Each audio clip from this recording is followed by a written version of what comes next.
Hello friends, uni exams IAS portal पे आप सभी का स्वागत है।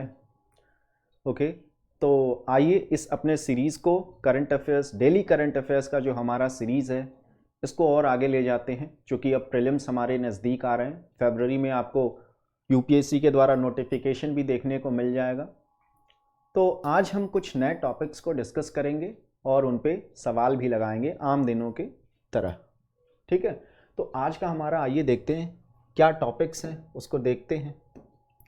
तो टॉपिक आज का शुरू करने से पहले एक इन्फॉर्मेशन देना चाहूँगा आपको कि यूनी एग्ज़ाम्स प्लेटफॉर्म द्वारा यूपीएससी के लिए डेडिकेटेड क्रैश कोर्स चलाया जा रहा है, जो आपको काफ़ी ज़्यादा हेल्पफुल आपके लिए हो सकता है। आपके प्रीलिम्स क्वालिफाई कराने में आपकी बहुत ज़्यादा मदद करा सकता है। ये 90 डेज़ का ये क्रैश कोर्स है, फाइन, और प्रॉपर इसको सिलेबस के हिसाब से स्ट्रक्चर किया गया है, जिसमें कि आपके पूरे सिलेबस को कवर किया जाएगा from prelims point of view. और ये दोनों ही मोड, ऑफलाइन और ऑनलाइन, दोनों मोड में ये प्रोग्राम्स कंडक्ट कराए जाएंगे और हिंदी और इंग्लिश दोनों मीडियम्स में ये प्रोग्राम चलेंगे हमारे यहाँ। तो यहाँ पे कोई मीडियम का कोई इश्यू नहीं है, फाइन। और एक और जो इम्पोर्टेंट बात है कि यहाँ पे आपको सेलेक्टेड ऑफिसर्स, जैसा कि आप देख रहे हैं, Sagar sir, Lokendra sir, Aditya sir, ये सभी लोग ये क्या हैं, सेलेक्टेड यूपीएससी ऑफिसर्स हैं। इनके द्वारा आपकी क्लासेस ली जाएंगी। तो ये काफ़ी अनयूजुअल चीज़ है, इससे आपको बहुत ही ज़्यादा फ़ायदा होगा। जो करंट यूपीएससी का पैटर्न है उसको कहीं ना कहीं आप एक तरीके से प्रेडिक्ट कर पाएंगे इनके गाइडेंस में, इनके मेंटरशिप में, जिससे आप जो यूपीएससी है उसको आसानी से, बहुत ही आसानी से क्या कर सकते हैं, क्वालिफाई कर सकते हैं, इस हर्डल को पार कर सकते हैं। क्योंकि बहुत सारे लोगों के लिए प्रीलिम्स एक सबसे बड़ा हर्डल है इस यूपीएससी जर्नी का या प्रोसेस का, जबकि उनका मेंस बहुत अच्छी तरह तैयारी होती है मेंस की, उसके बावजूद भी वो प्रीलिम्स क्वालिफाई नहीं कर पाते। तो उसका सॉल्यूशन ये कोर्स आपको प्रोवाइड करेगा। ओके, तो आइए टॉपिक शुरू करते हैं आज का। तो आज का टॉपिक शुरू करने से पहले कल हमने क्लास जहाँ पे छोड़ी थी, आइए उस क्वेश्चन को देखें। इस क्वेश्चन को हमने आपको सॉल्व करने के लिए दिया था, होप आप सभी ने इसको देखा होगा। तो आइए हम इसको डिस्कस करते हैं। हमारा क्वेश्चन था, किससे रिलेटेड था, टेक्सटाइल सेक्टर से जुड़ा हुआ ये हमारा सवाल था। ओके, तो पहला स्टेटमेंट है कि नेशनल टेक्सटाइल कॉरपोरेशन लिमिटेड, ये सेंट्रल पीएसयू है, पब्लिक सेक्टर एंटरप्राइज है इंडियन गवर्नमेंट का, जिसको कि 1968 में इनकॉर्पोरेट किया गया था, स्टैब्लिश किया गया था for managing affairs of sick textile undertakings in the private sector. इस स्टेटमेंट की बात करें तो इसके बारे में हमने आपको कल काफ़ी ब्रॉड जानकारी दी थी।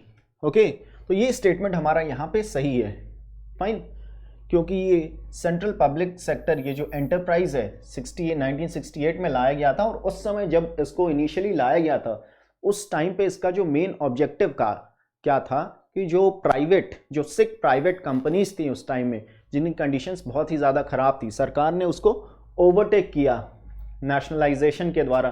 3 एक्ट्स लाए गए थे नेशनलाइजेशन के लिए, जो प्राइवेट टेक्सटाइल कंपनीज थी उनके लिए, फाइन, ताकि उनकी जो हालत है और इम्प्रूव किया जा सके, पहले से उनकी जो प्रोडक्टिविटी है उसको और सुधारा जा सके। उसी वजह से सरकार ने नेशनलाइज किया था। दूसरा है कि ATUFS is a credit linked subsidy scheme for capital investment in the manufacturing and textile sector. ATUFS के बारे में भी आपने सुना होगा, ये गवर्नमेंट द्वारा स्कीम लाया गया था। ये भी स्टेटमेंट हमारा बिल्कुल करेक्ट है। एटप्स की बात करें तो इसको 2016 में सरकार द्वारा, 1999 में पहले तो हमारा टफ्स लाया गया था। ओके, जिससे कि हम टेक्सटाइल इंडस्ट्री को अपने और ज़्यादा मॉडर्नाइज कर सकें। और बाद में इसी को 2016 में इसको और ज़्यादा बेहतर रिफॉर्म दिया गया, फिर इसका नाम एटप्स हो गया, दैट इज अमेंडेड, आगे जोड़ दिया गया। Okay, fine. तो यहां से हमारा जो आंसर है वो सी, दोनों ही क्या है स्टेटमेंट्स हमारे करेक्ट है। तो आइए आज के टॉपिक पे चलते हैं। पहला टॉपिक जो आज का हमारा साइंस से जुड़ा ये टॉपिक है चैट जीपीटी। इसके बारे में आपने न्यूज़ में अक्सर सुना होगा। इसको 2022 में लाया गया था, नवंबर में टू बी स्पेसिफिक। एक कंपनी द्वारा लाया गया था जिसका नाम था ओपन एआई। ये एक नॉन प्रॉफिट कंपनी है और बट एक तरीके से ये एडवांस्ड आर्टिफिशियल इंटेलिजेंस के कॉन्सेप्ट पे बेस्ड चैटबॉट है, जिसका बहुत सारी जगहों पे कंपनीज के द्वारा इसका यूज़ किया जा सकता है। एक तरीके से जो करंट बिजनेस है उसको अपने टेक्नोलॉजी के द्वारा बहुत ही वाइड लेवल पे उसमें बदलाव ला सकता है, उसमें चेंजेस ला सकता है। तो इसके बारे में जानेंगे, लेकिन करेंटली क्या है, बहुत सारे इसके डिसएडवांटेजेस भी हैं जिसके द्वारा ये फिर से न्यूज़ में है, उसको हम देखेंगे, डिस्कस करेंगे। ओके, इससे आपका इस पर्टिकुलर आर्टिकल इंपॉर्टेंट आर्टिकल है, ये हिंदू का। मेंस का क्वेश्चन यहाँ पे आपसे पूछा जा सकता है, खासकर से एथिक्स में, कि किस तरीके से जो टेक्नोलॉजी है ह्यूमन को ओवर पावर कर सकती है या कैसे इम्पैक्ट डाल सकती है ह्यूमंस पे। तो उससे जुड़ा ये सवाल बन सकता है। तो चैट जीपीटी एक तरीके जैसे बोला, ये क्या है, चैट बॉट है जो कि 2022 में लॉन्च किया गया था। और इस पर्टिकुलर चैट बॉट के पास इतनी कैपेबिलिटी है कि जो ह्यूमन लैंग्वेज है उसको आसानी से समझ सकता है, अंडरस्टैंड कर सकता है, और जो ह्यूमंस द्वारा पूछे गए क्वेश्चंस को आसानी से जवाब दे सकता है, भले ही वो लॉन्ग क्वेश्चंस, सब्जेक्टिव क्वेश्चंस ही क्यों ना हो। तो एक तरीके से काफ़ी इम्प्रेसिव रिस्पॉन्स देखने को मिला। इस वजह से it has become the talk of the town, जिसको हम बोलते हैं प्रोवर्ब के फॉर्म में। ओके, तो ये किस लैंग्वेज पे बेस्ड है? हाईली जो रिफॉर्म्ड लैंग्वेज, जिसको हम जनरेटिव प्री ट्रेन्ड ट्रांसफॉर्मर कह रहे हैं, इसको जीपीटी बोला जाता है, जैसा कि आप नाम में देख रहे हो। और ये 3.5 सीरीज है इस पर्टिकुलर लैंग्वेज का। ये फैमिली ऑफ एक तरीके से लैंग्वेज है जिसको हम लार्ज लैंग्वेज मॉडल्स के नाम से जानते हैं। तो इसी लैंग्वेज पे क्या है, ये चैटबॉट डिपेंड करता है, और ये काफ़ी ज़्यादा इसको इम्प्रूव किया गया है। सुपरवाइज्ड और रीइंफोर्स्ड लर्निंग टेक्निक्स का ये यूज़ करता है, जिसके द्वारा ये जो ह्यूमंस के द्वारा जो रेस्पॉन्स दिए जाएंगे उसके फीडबैक के बेसिस पे और ज़्यादा इम्प्रूव कर सकता है ये चैटबॉट अपने आप को। इसमें इतनी कैपेबिलिटी है। साथ ही साथ टाइम टू टाइम इसको सुपरवाइज भी किया जा सकता है इसके जो भी बिल्डर्स हैं उनके द्वारा। ओके, तो ये पर्टिकुलर जो लैंग्वेज है, लार्ज लैंग्वेज मॉडल, ये किस चीज़ में हेल्प करता है? जो फ्यूचर एक तरीके से जो टेक्स्ट हैं, सीरीज ऑफ टेक्स्ट, उसको कहीं ना कहीं प्रेडिक्ट करने में हेल्प करता है, जो भी सवाल पूछे जाएंगे। Fine, that is it performs the task of predicting the next word in a series of word. किस तरीके से वर्ड्स का चुनाव करना है अपने जवाब देने के लिए, उसको ये प्रेडिक्ट करता है पर्टिकुलर मॉडल। ठीक, तो एक तरीके क्या है, ये कंप्यूटर लैंग्वेज है GPT-3, जिसकी हमने अभी बात कही, और डीप लर्निंग टेक्निक्स पे बेस्ड है आर्टिफिशियल इंटेलिजेंस टू प्रोड्यूस, जो कि ह्यूमन लाइक टेक्स्ट प्रोड्यूस कर सकता है या टेक्स्ट के फॉर्म में जवाब दे सकता है। फाइन, जो भी उसको इनपुट दिया जाए। तो उसके साथ ही साथ ये फॉलो अप क्वेश्चंस भी ले सकता है, उसको आंसर कर सकता है। ओके, और अपने जो मिस्टेक्स अगर है उसको भी एडमिट करता है, साथ ही साथ उसको करेक्ट कर सकता है। इसमें इतनी कैपेबिलिटी है। और reject, it has also the capability to reject inappropriate, अगर रिक्वेस्ट किया जाता है किसी इंडिविजुअल द्वारा, ह्यूमन द्वारा, तो उसको ये रिजेक्ट भी कर सकता है अपनी समझ के हिसाब से। तो एक तरीके से देखें तो काफ़ी रेवोल्यूशनरी टेक्नोलॉजी है। ओके, तो it has been trained to learn what humans mean when they ask a question। मतलब कि क्या है, ये एक तरीके से इसको ऐसे ट्रेन किया गया है कि अगर कोई ह्यूमन या इंडिविजुअल सवाल पूछ रहा है तो ये एक तरीके से समझ सकता है कि आखिर क्यों वो पर्टिकुलर इंडिविजुअल ऐसा सवाल पूछ रहा है। फिर उस कॉन्टेक्स्ट में ये पर्टिकुलर चैटबॉट जवाब देगा। ओके, तो इस तरीके से देखें तो it has the power to encrypt जो ह्यूमन इंटरैक्शन है उसको क्या कर सकता है, समझने में काफ़ी आसानी हो सकती है। इस पर्टिकुलर चैटबॉट के द्वारा। ओके, तो आइए आगे देखते हैं। तो एक तरीके से ओवरऑल हम देखें तो काफ़ी ज़्यादा ये एडवांस टेक्नोलॉजी है बेस्ड ऑन आर्टिफिशियल इंटेलिजेंस, जिसके द्वारा अलग अलग जगहों पे इसके अप्लाई किया जा सकता है, इसके एप्लीकेशंस देखने को मिल सकते हैं। तो reinforced learning with human feedback, इसके बारे में हमने पहले ही बात कर लिया कि ये फीडबैक भी एक्सेप्ट करता है जो भी ह्यूमंस के द्वारा in the form of inputs दिए गए हैं, और फिर उसके बेसिस पे बदलाव कर सकता है अपने आंसर्स में। फाइन, तो इसके एप्लीकेशन की अगर बात करें तो कंपनीज द्वारा या बिजनेसेस द्वारा इसका काफ़ी ज़्यादा यूज़ किया जा सकता है। फॉर एग्जांपल उनके जो लीड्स हैं, बिजनेस में जो भी लीड्स होते हैं उसको सेल्स में कन्वर्ट करने में हेल्प कर सकता है कंपनीज के, जिससे उनको फ़ायदा होगा। बिजनेस में सेल्स ज़्यादा होगी तो जाहिर सी बात है कि फ़ायदा भी होगा। और कस्टमर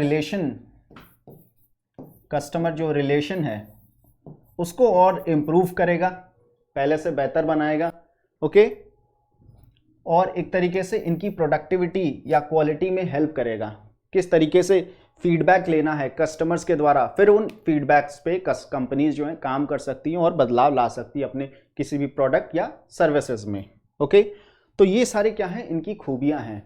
और लेकिन कुछ लोगों के द्वारा ये बताया जा रहा है कि इसमें डिसएडवांटेजेस भी है, जैसे कि कुछ हैकर्स द्वारा ये क्लेम भी किया जा रहा है कि इसका यूज़ करके, इस पर्टिकुलर चैटबॉट का यूज़ करके मैलिशियस कोड जो है वो तैयार कर सकते हैं, जबकि उनके पास कोई वैसा नॉलेज नहीं है। एक तरीके से वो एमेच्योर हैं, उसके बाद भी ऐसे कोड्स जनरेट किए जा सकते हैं जिसका यूज़ गलत पर्पजेस के लिए यूज़ किया जा सकता है, और जिस एक तरीके से ये साइबर क्राइम के लिए काफ़ी ज़्यादा रिस्क क्रिएट करेगा उसको हैंडल करने में।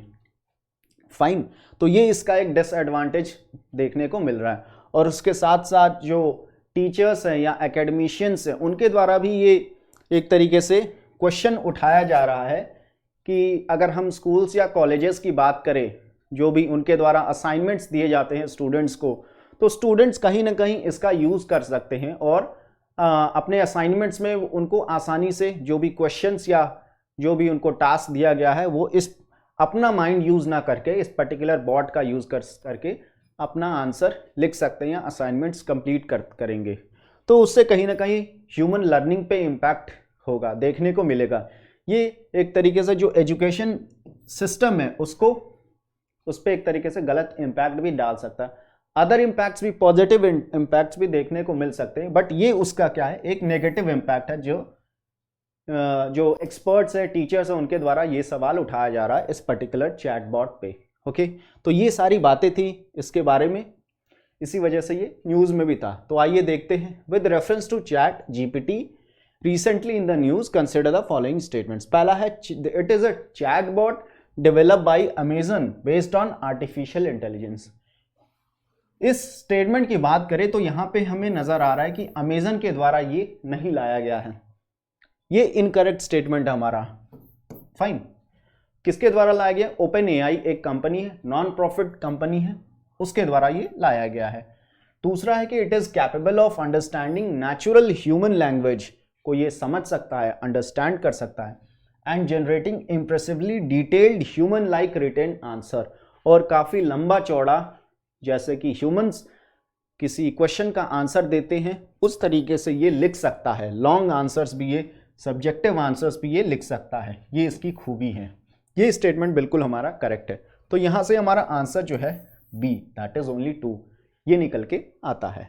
ओके, तो आइए अगला टॉपिक देखते हैं। अगला टॉपिक हमारा तिरुवल्लुवर डे से रिलेटेड है। Recently prime minister pays homage to Thiruvalluvar on Thiruvalluvar day. ये इस साल 15 जनवरी को मनाया गया था और हर साल जो है लगभग इसी डेट पे 15 या 16 जनवरी को मनाया जाता है। ओके, तो ये एंशियंट जो हिस्ट्री हमारा उसके पॉइंट ऑफ व्यू से काफ़ी इंपॉर्टेंट हो सकते हैं। तिरुवल्लुवर का नाम हम सभी ने हिस्ट्री में कहीं ना कहीं सुना ही होगा।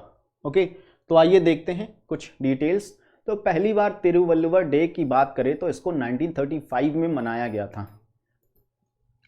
ये 1935 में मनाया गया था और इसका जो नाम है तिरुवल्लुवर, जो तमिल पोएट थे जिनका नाम है तिरुवल्लुवर, उनके नाम पे इस डे को रखा जाता है, इनके ऑनर में, टू पे होमेज या रिस्पेक्ट, एज अ रिस्पेक्ट इस डे को मनाया जाता है तमिलनाडु द्वारा।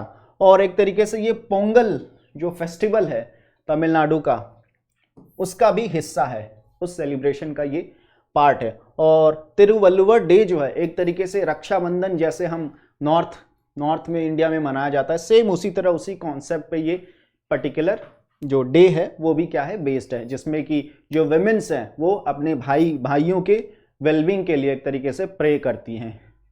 ओके, जैसा कि रक्षाबंधन में भी देखने को मिलता है। तो तिरुवल्लुवर की बात अगर हम करें, तो अगर इनकी बात करें तो ही इज बिलीव्ड, वैसे तो बहुत ज़्यादा इनके मतलब जो कहाँ पैदा हुए थे इसके बारे में जानकारी नहीं है, but it is believed that he lived in Mylapore in Tamil Nadu. Okay, Mylapore जो है चेन्नई के आसपास एक जगह है, वहाँ पे ये रहते थे, ऐसा मतलब रेफरेंस, हिस्टोरिकल रेफरेंस के द्वारा पाया गया। फाइन। तो ही lived during the time of जो तमिल क्लासिकल एज था, उस टाइम पे ये थे, जो इसको हम संगम एज, संगम पीरियड के नाम से जानते हैं। ओके, जिस टाइम पे जो तमिल लिटरेचर था वो काफ़ी पीक पे था अपने। तो he is the most prominent literary figures in Tamil culture. ये तमिल लिटरेचर से काफ़ी जुड़ाव इनका देखने को मिलता है। और इन्होंने एक किताब भी लिखी थी जिसका नाम है तिरुकुरल। और करेंटली जो हमारे प्राइम मिनिस्टर है, उन्होंने जो यंग यूथ हैं उनको ये एडवाइस दिया कि सभी को इस पर्टिकुलर बुक के जो चैप्टर्स है, जिसको हम कुर्रल बोलते हैं, उसको पढ़ना चाहिए। इसमें जो भी नॉलेज दी है, वाइड जो नॉलेज प्रोवाइड की है from various spheres of life, human life, उसके बारे में इसमें पर्टिकुलर किताब में जानकारी है। इस वजह से इसको हम सबको एक बार ज़रूर पढ़ना चाहिए। तो he is a philosopher, says और पोएट। ओके, तो इस किताब की बात करें तो इसमें बहुत सारे कुरल्स दिए हुए हैं, 1330, जिसको हम कपलेट्स बोलते हैं। और इसको कई सेक्शंस में डिवाइड किया गया है, और कई सेक्शंस के साथ साथ इसको मेनली 3 पार्ट में डिवाइड किया गया है इस पर्टिकुलर किताब को, जिसको हम धर्म, अर्थ और काम नाम से जानते हैं। दैट इज इंग्लिश में बात करें तो वर्च्यू, वेल्थ और लव। इस सभी टॉपिक से रिलेटेड बातें इस किताब में कही गई है। इसी वजह से प्रधानमंत्री द्वारा ये एक तरीके से एडवाइस दी जा रही कि इसको पढ़ा जाए। ओके, तो इन्होंने कई सारे इंडियन स्कॉलर्स को इन्फ्लुएंस किया अपने राइटिंग से, अपने जो भी व्यूज़ थे इनके इन वेरियस सब्जेक्ट, जैसे एथिकल हो गए, सोशल, पॉलिटिकल, इकोनॉमिकल या फिलॉसफी, रिलीजियस, बहुत सारे टॉपिक से जुड़ी बातें इन्होंने कही है। ओके, तो ये काफ़ी वाइड पर्सनालिटी हैं। तो आइए सवाल देखते हैं। With reference to the Indian history consider the following statements. पहला है, Thiruvalluvar is known as one of the most prominent literary figures in Tamil culture. बिल्कुल सही बात है, हमने देखा Thiruvalluvar day, a part of the Pongal celebrations, is celebrated in his honour. ये भी बिल्कुल सही स्टेटमेंट है, इसको पोंगल का पार्ट भी माना जाता है सेलिब्रेशन का तमिलनाडु में। तो तिरुवल्लुवर, तीसरा है कि Thiruvalluvar lived post the Sangam period and wrote Thirukkural. ये पार्ट तो हमारा सही है कि इन्होंने ये पर्टिकुलर किताब लिखी है, बट ये संगम पीरियड के बाद नहीं, संगम पीरियड के दौरान रहते, मतलब इनका रेफरेंस देखने को मिला, ही lived during the Sangam period, not post, उसके बाद नहीं।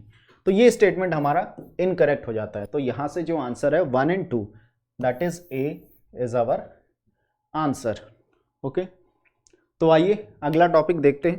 अगला टॉपिक हमारा voice of global south summit से रिलेटेड है, जिसको इंडिया ने इस साल होस्ट किया वर्चुअली। फाइन, तो इसमें बहुत सारी बातें कही गई हैं। ग्लोबल साउथ के बारे में हम जानेंगे, मैप से ज़्यादा अच्छे से हम समझ सकते हैं। तो ये मैप में ये रेड वाला जो हिस्सा है, ये क्या है, ग्लोबल नॉर्थ के नाम से हम इसको जानते हैं। और ये पर्टिकुलर जो ग्रीन वाला जोन है हमारा, ये क्या है, ग्लोबल साउथ। तो ग्लोबल साउथ में ज़्यादातर पर्टिकुलरली वो कंट्रीज आती हैं जो डेवलपिंग हैं या लीस्ट डेवलप्ड कंट्रीज, ये आती है। और जो रेड जो नॉर्थ पार्ट है उसमें डेवलप्ड कंट्रीज आती हैं। तो ये पर्टिकुलर जो voice of global south summit है इसमें बात की जाएगी, ये पर्टिकुलर जो हिस्सा है इसके बारे में बात की जाएगी, कैसे इनको डेवलप किया जाए, इम्प्रूव किया जाए। ओके, तो आइए देखते हैं। तो ये जो समिट कंडक्ट की गई है, ये मिनिस्टर ऑफ पेट्रोलियम और नेचुरल गैस ने इस समिट को एड्रेस किया, फाइन। और ये 2023 में कंडक्ट कराया गया। इसका जो थीम था, जिसमें कि सभी कंट्रीज़ के पार्टिसिपेटिंग कंट्रीज़ थे, उसके एनर्जी मिनिस्टर्स के द्वारा जो है समिट में हिस्सा लिया गया था। थीम जो क्या था, energy security and development, road map to prosperity, ये पर्टिकुलर क्या था, थीम था। और एक तरीके से ये समिट जो है प्लेटफॉर्म प्रोवाइड करता है टू जनरेट आइडियाज़, जो वेरियस कंट्रीज़ के द्वारा आइडियाज़ को शेयर किया जा सकता है और जिस पे कि बाद में काम किया जा सकता है। ये जो डेवलपिंग वर्ल्ड है, ग्लोबल साउथ, उनकी कंडीशन को और इम्प्रूव किया जा सकता है अगर हम एनर्जी पॉइंट ऑफ व्यू से बात करें, अगर जिसमें कि किस तरीके से हम एफोर्डेबल एनर्जी प्रोड्यूस कर सकते हैं, साथ ही साथ एक्सेसिबल हो एनर्जी और क्या हो, सस्टेनेबल भी हो साथ ही साथ। तो एक तरीके से ये पर्टिकुलर जो ग्रुप ऑफ नेशंस हैं, they have collaborated to talk on various issues, जिसमें कि पॉलिटिकल इश्यूज पे भी बातें हो सकती हैं, इकोनॉमिक, सोशल, एनवायरनमेंट और भी बहुत सारे मुद्दों पे इस पर्टिकुलर समिट में बात होगी, लेकिन ग्लोबल साउथ के कंटेक्स्ट में ही बात की जाएगी। तो बहुत सारे देशों ने इसमें भाग लिया, हिस्सा लिया, जिसमें अल्जीरिया हो गया, Bahrain, Belarus, Equatorial Guinea, Libya, Namibia, तो इन सभी कंट्रीज ने इसमें पार्टिसिपेट किया। ओके, तो एक तरीके से कहीं ना कहीं इट अंडरस्कोर्ड जो G20 एजेंडा है इंडिया का, उसकी बात एक तरीके से कहीं ना कहीं हम इसमें कर रहे हैं, जिसको इंडिया इस साल जो G20 का समिट होगा उसमें कहीं ना कहीं जो ग्लोबल साउथ जो रीजन है उसके प्रॉब्लम्स हैं, इश्यूज हैं, चाहे वो एनर्जी से लेके हो या अदर जो पॉलिटिकल या सोशल या इकोनॉमिक इश्यूज हैं, उसको इस एजेंडा में जरूर शामिल करेगा। ठीक है, तो इस समिट में एक और चीज़ के बारे में जो कंसर्न है हमारा, जिसको हम क्राइसिस ऑफ 3F बोलते हैं। 3F क्या है? It is for food, fuel and fertiliser. अगर मैं इसको यहाँ लिख दूँ तो क्या है 3F हमारा? पहला है, रिप्रेजेंट करता है food, then fuel, then fertiliser. इसके बारे में भी बात की। ओके, और इंडिया ने साथ ही साथ अपने व्यूज़, पर्सनल व्यूज़ शेयर किए कि इंडिया किस तरीके से जो अपने सप्लाईज है उसको डाइवर्सिफाई करता है और जो वोलेटिलिटी है इन पर्टिकुलर फील्ड्स में, उससे कैसे इंडिया बचने की कोशिश करता है, चाहे वो एनर्जी की बात हो, सिक्योरिटी की बात हो या अदर जो भी मुद्दे हो, इकोनॉमी से लेके या अदर इश्यूज़। ठीक है, फॉर एग्जांपल बायोफ्यूल्स हो गया, सोलर एनर्जी हो गई, इन सब चीज़ों का कैसे इनको यूज़ किया जा सके अपने अपने पर्टिकुलर इकोनॉमीज़ में।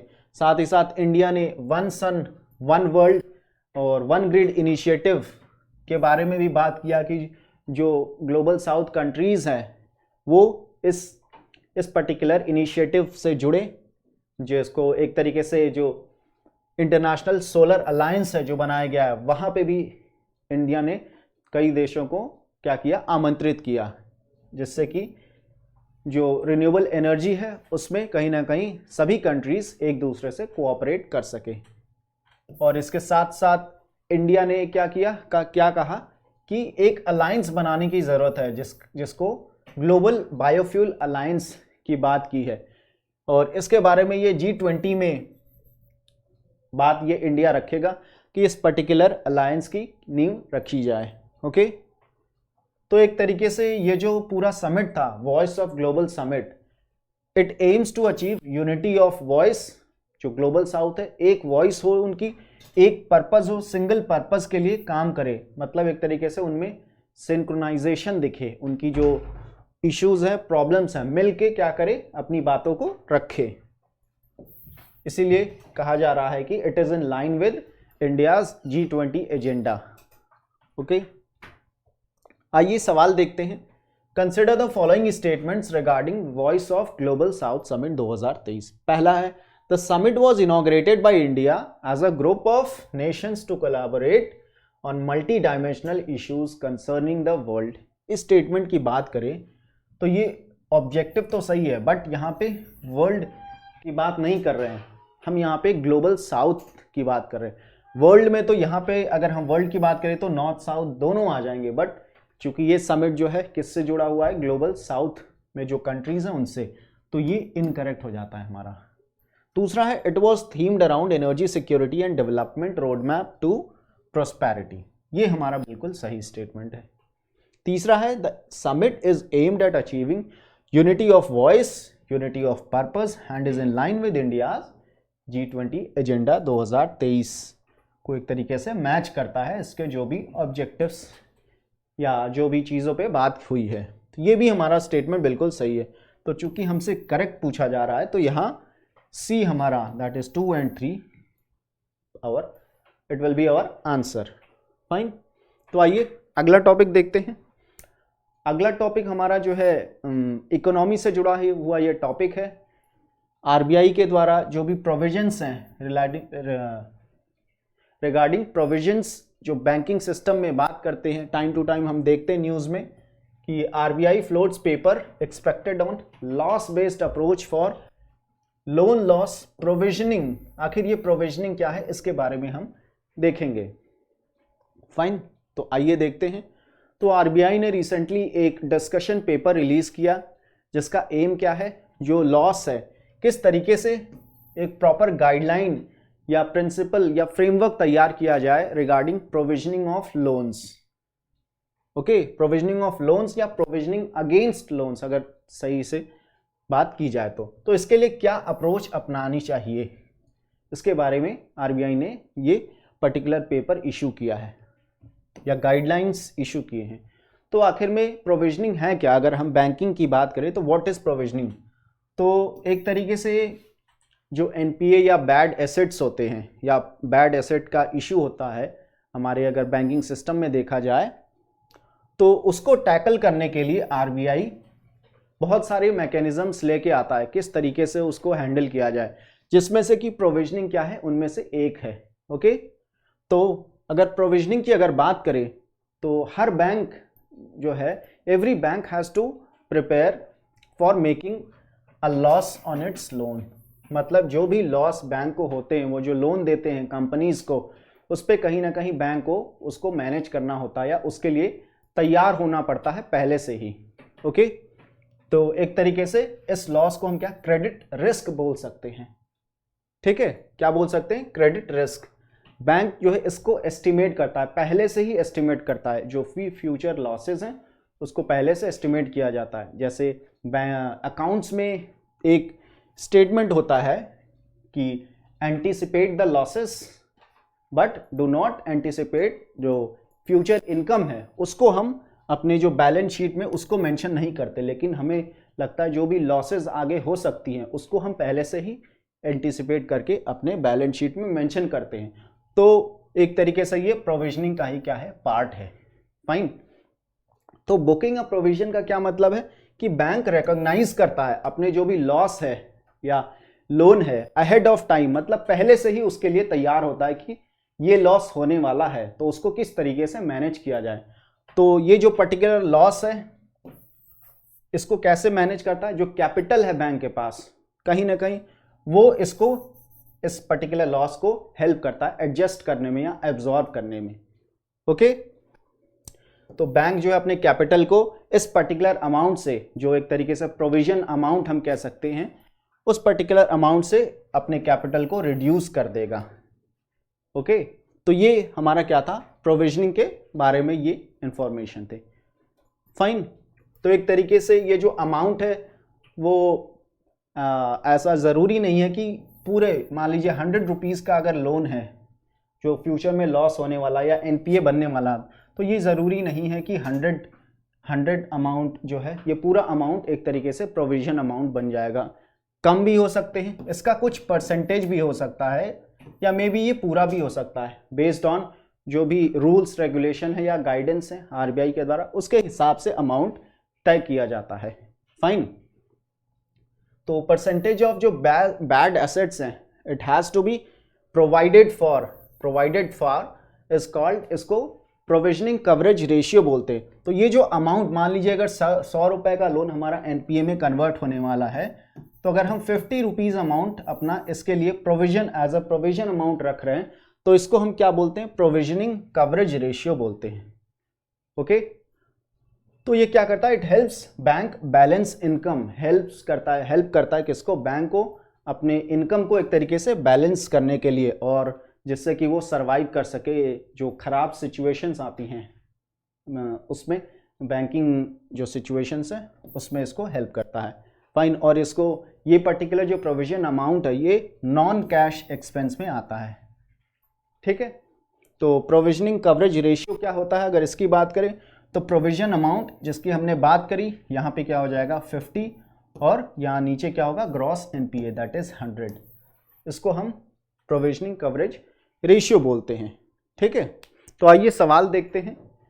The term provisioning in banking often heard in the news रफली corresponds to which of the following given below. पहला हमारा क्या स्टेटमेंट है, it is an initiative to support low income countries with unsustainable डेब्ट। ये statement हमारा क्या है, बिल्कुल गलत है। दूसरा क्या है, banks have to set aside और provide funds to a prescribed percentage of their bad assets. ये स्टेटमेंट हमें क्या है, सही लग रहा है कि बैंक जो है कुछ अमाउंट, पर्टिकुलर अमाउंट जिसको हम प्रोविजन अमाउंट के नाम से जानते हैं, वो अलग रख देता है। क्यों, किस लिए रखता है, जो फ्यूचर में जो लॉस होने वाला है या जो भी एसेट उनका एनपीए में कन्वर्ट होने वाला है, उसके बदले में वो पर्टिकुलर अमाउंट एक तरीके से प्रोविजन अमाउंट के तौर पे रखते हैं। तो ये स्टेटमेंट हमारा सही है। इसको देख लेते हैं। It refers to the bank provisions of lending under priority sector. ये भी पूरी तरीके से गलत है। डी क्या है, commercial bank lending money to a trading company. ये भी इनकरेक्ट है हमारा, तो यहां से बी हमारा आंसर हो जाएगा। ठीक है, तो आइए अगला टॉपिक देखते हैं। अगला टॉपिक जो है शुक्रयान से रिलेटेड है। जो न्यूज़ में ये क्यों रहा इसके बारे में अगर बात करें तो इसरो को अब ऐसा लग रहा है कि ये पर्टिकुलर जो मिशन है हमारा वीनस मिशन, वो 2031 में जाकर इसको लॉन्च कर पाएगा। ऐसा क्यों क्योंकि अभी तक इसको गवर्नमेंट द्वारा हरी झंडी नहीं मिली है, सरकार द्वारा। ऐसा जो एडवाइज़र हैं इसरो के, जो स्पेस प्रोग्राम है उनके एडवाइज़र द्वारा ऐसा कहा जा रहा है। वैसे जो पहले जो टारगेट था कि इस पर्टिकुलर मिशन को हमें 2024 में लॉन्च कर देना है, बट ऐसा अब पॉसिबल नहीं देखने को मिल रहा है। इसी वजह से ISRO is pushing it for 2031। तो आइए इस मिशन के बारे में जानते हैं, और भी जो वीनस मिशंस हैं उसके बारे में भी हम जानकारी लेंगे। तो जो शुक्रयान फर्स्ट इस हम बोल सकते हैं, चूंकि ये इंडिया का पहला वीनस मिशन होगा, इस वजह से हम इसको नंबरिंग दे रहे हैं। तो इसका आइडिया जो है 2012 में इसरो द्वारा रखा गया कि इसरो भी जो है वीनस मिशन भेजेगा। ओके, तो जो प्रिलिमिनरी स्टडीज़ है उसके कुछ साल बाद इसरो ने जो भी प्रिलिमिनरी स्टडीज़ है उसको क्या किया, देखा, समझा, और 2017 में जो एक तरीके से उसको 23% का बजट हाइक मिला था, उसको एक तरीके से यूटिलाइज किया गया इस पर्टिकुलर प्रोजेक्ट में।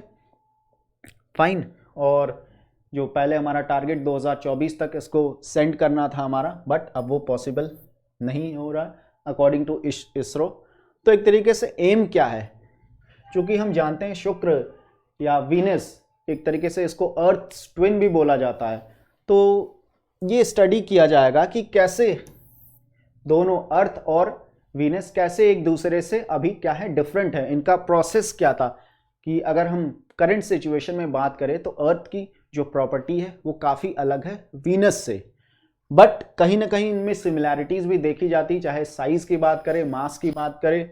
ओके, तो इन सब चीज़ों पे स्टडी करने के लिए ये पर्टिकुलर मिशन बहुत सारे देशों ने क्या किया, भेज रहे हैं या इन फ्यूचर वो भेजेंगे।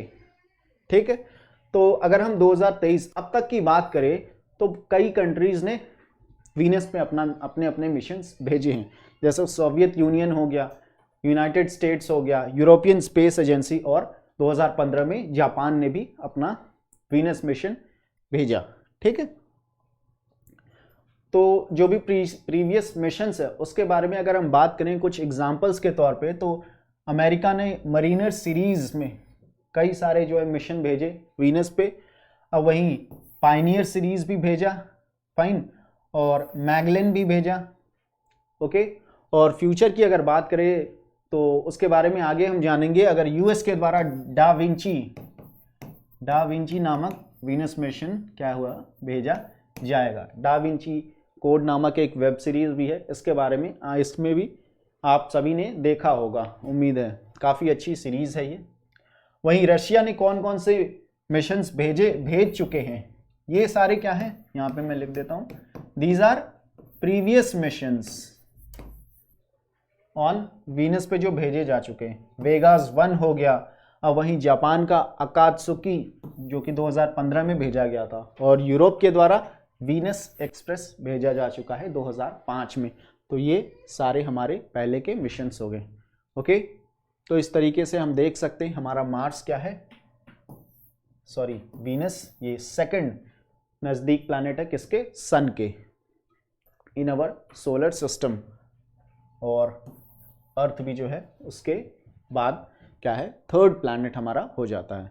तो आइए देखते हैं फ्यूचर मिशंस की अगर बात करें तो नासा द्वारा वेरिटास नामक मिशन भेजा जाएगा 2031 में, और वहीं यूरोपियन स्पेस एजेंसी द्वारा एनविजन नाम का एक वीनस मिशन भेजा जाएगा। ठीक है, तो ये सारे मिशन की बात होगी। अगर हम प्लैनेट वीनस की बात करें तो इसके जो भी इम्पोर्टेंस है या जो भी इसके फ्यू की पॉइंट्स हैं उसके बारे में अगर हम जानें तो ये, जैसा कि हमने डायग्राम में देखा कि ये सेकंड प्लैनेट है हमारा सन से। ओके, और ये सबसे हॉटेस्ट और ब्राइटेस्ट प्लैनेट है सभी प्लैनेट्स में, जो 8 प्लैनेट्स हैं उनमें हमारे सोलर सिस्टम में। और इसका जो नाम रखा गया है ये रोमन गॉडेस के नाम पे रखा गया है, Roman goddess of love and beauty. और इसकी बात करें तो ये इकलौता जो 8 जो प्लैनेट्स हैं उसमें इकलौता ऐसा ये प्लैनेट है जिसका नाम फीमेल, आफ्टर अ फीमेल के नाम पे रखा गया है। ठीक है, अगर हम बात करें जो एस्ट्रोनॉमिकल, इंटरनेशनल एस्ट्रोनॉमिकल यूनियन है उसके हिसाब से ये बात कही जा रही है। ठीक है, तो वीनस और यूरेनस का जो एक तरीके से जो रोटेशन होता है वो क्लॉकवाइज ये स्पिन करते हैं अपने एक्सिस पे, जबकि जो अदर प्लैनेट्स हैं अर्थ या इसके अलावा जो भी प्लैनेट्स हैं वो एंटी क्लॉकवाइज रोटेट करते हैं। ठीक है, क्लॉकवाइज मतलब ये हो गया हमारा डायरेक्शन। और वीनस जो है अपने एक्सिस पे रोटेट करने के लिए जो समय लेता है वो ज़्यादा टाइम है। अगर हम कंपेयर करें कि वीनस, मान लीजिए ये सन है, ये वीनस है, ठीक है, तो ये अपने एक्सिस पे रोटेट करने में ज़्यादा समय लेता है एज कंपेयर टू जितना समय वो सन का चक्कर लगाने में लगता है। ऐसा क्यों? बिकॉज ऑफ जो विंड्स हैं, जो एटमॉस्फेयर है उसका, उसमें ड्रैग की वजह से ऐसा देखने को मिलता है। ये काफ़ी क्या है, स्पीड, एक तरीके से स्लो रोटेशन देखने को मिलता है बिकॉज ऑफ एटमॉस्फेरिक जो विंड्स है वीनस के एटमॉस्फेयर के अराउंड, उसके कारण। तो इसको अर्थ का ट्विन भी बोला जाता है बिकॉज ऑफ इसके साइज या मास या डेंसिटी के बेस पे हम ऐसा बोलते हैं। और वीनस को मॉर्निंग स्टार या इवनिंग स्टार भी बोलते हैं। ऐसा क्यों होता है? Because it's shines so brightly, इतना तेज ये चमकता है या ब्राइटनेस है इसका देखने को मिलता है कि it is the first star to appear in the sky after sunset और last star to disappear before sunrise. इसी वजह से सनराइज के पहले भी दिखता है और कब दिखता है, सनसेट के बाद भी ये दिखता है हमें। फाइन, क्योंकि ये सबसे पहले हमने देखने को मिलता है बिकॉज ऑफ इट्स ब्राइटनेस। तो आइए सवाल देखते हैं। With reference to the planetary missions to Venus consider the following statements. पहला हमारा, Shukrayaan is India second future mission to planet Venus. ये हमारा दूसरा फ्यूचर मिशन है। दूसरा स्टेटमेंट क्या है कि Veritas and EnVision are the future Venus missions of NASA. And European Space Agency respectively. तो कौन सा पूछा जा रहा है, कौन सा स्टेटमेंट हमारा क्या है, करेक्ट है। तो ये क्वेश्चन मैं आप पे छोड़ता हूँ, कल इसको हम देखेंगे, डिस्कस करेंगे, फाइन। और आशा है कि आप सब इसका आंसर देंगे, कमेंट्स में आप आंसर दे सकते हैं अपना, ठीक है। तो इसी तरीके से कल हम फिर आपके सामने कुछ नए टॉपिक्स के साथ आएंगे, उसको डिस्कस करेंगे। ओके, अगर आप जो है हमसे जुड़ना चाहते हैं तो हमारे जो सोशल मीडिया डिस्क्रिप्शन में दिए गए लिंक्स है वहाँ से जुड़ सकते हैं, चाहे टेलीग्राम हो या अदर सोशल मीडिया प्लेटफॉर्म्स, वहाँ से आप जुड़ सकते हैं। ओके, तो चलिए कल हम फिर मिलेंगे आपके साथ, तब तक थैंक यू।